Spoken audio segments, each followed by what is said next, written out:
السلام عليكم ورحمة الله وبركاته.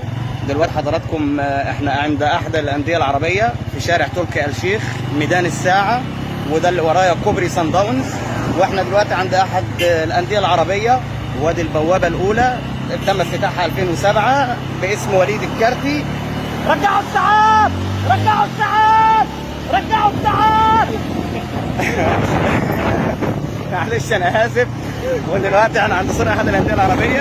احنا عرضه بدل لو هيعملوا معانا الغلط. البوابه الثانيه ودي باسم انيس البدري، ودي على ما اظن تم افتتاحها في 2018.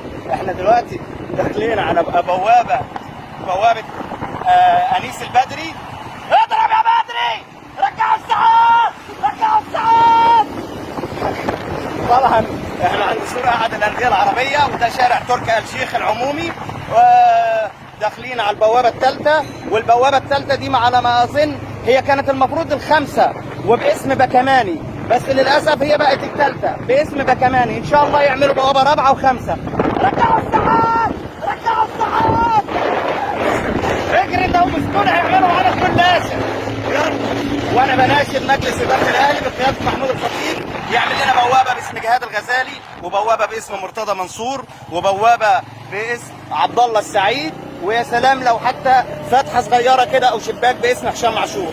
والسلام عليكم ورحمه الله وبركاته. اضرب يا بدري.